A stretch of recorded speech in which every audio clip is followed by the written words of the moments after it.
Alrighty guys, welcome back to Star Wars Review.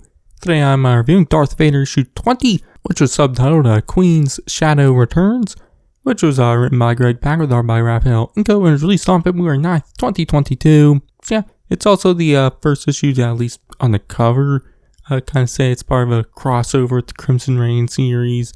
The last issue had some stuff like inside the issue pointing towards that, even though on the covers it didn't say.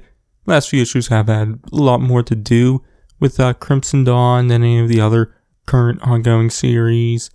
So, it's pretty much been a part of the crossover. But I'd say, this is probably my favorite issue of the crossover issues for the Vader series so far. We kind of see Sabe's big return.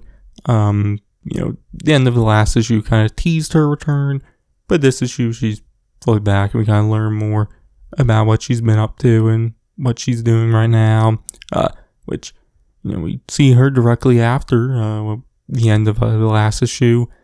Issue 18, because she wasn't in the last issue. But she's talking to the droid Z67, who reveals to her, about Vader being Anakin, and Luke being his son, and that Padme was the mother. But we also learn why Sabe joined Crimson Dawn is because, she knew Vader was hunting down spies. So she thinks it'll be the easiest way for her to find Vader. But we learned that she was on the planet Lakor, which in the last issue, Vader went there to this Crimson Dawn base, which we see that she was in that Crimson Dawn base, and that she planted a bunch of names of Crimson Dawn spies on the computer, which is what Vader acquired in the last issue. And so we see her kind of wait to see if they bite and fall for the bait, which they do. And so we see Vader, Ochi, Valance, and the others head to Coruscant, where Ochi sends Valance, Revengers, and the Assassins on their own missions.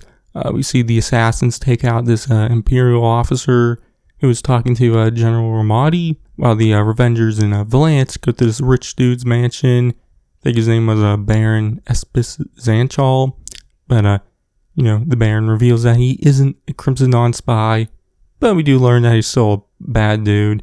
He's holding a bunch of animals in his mansion, in the cages, along with people also, which obviously the Revengers don't like that.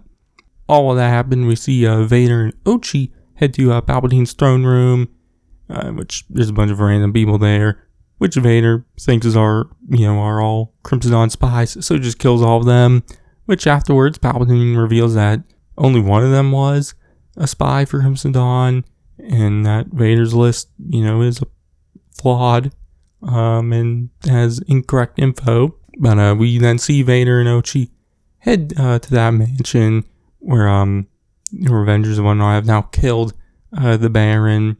But we see that the others have searched his computer and found nothing about him being a Crimson Dawn spy. But afterwards, the people they saved thank Vader and the others, thinking Vader to be a hero, just like the Revengers did, even though he isn't. We then see Ochi kind of ask Vader what's next, which Vader says the list was a plant, and he tells Ochi to kind of find out who planted it. Which later we see Ochi talking to Sly Moore about the list and how most of the names weren't Crimson Dawn spies, which they wonder who actually planted it. But then Sabe and Z67 appear and reveal themselves, and Sabe tells them to do everything that she says, or she'll give Vader the real list.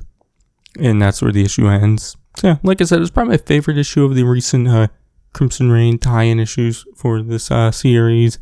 I liked that Sabe is now fully back into the series, so I'm interested to see where everything goes with her and whatnot. I like that she planted a list of spies for Vader to go after. Obviously, Vader sent Ochi to find who planted the list, but obviously Ochi is a part of Crimson Dawn, and obviously the ending reveals that Sabe is going to kind of use them. So I wonder when Vader will find all this out. But yeah, it was nice to have Inko back doing the art for the series again.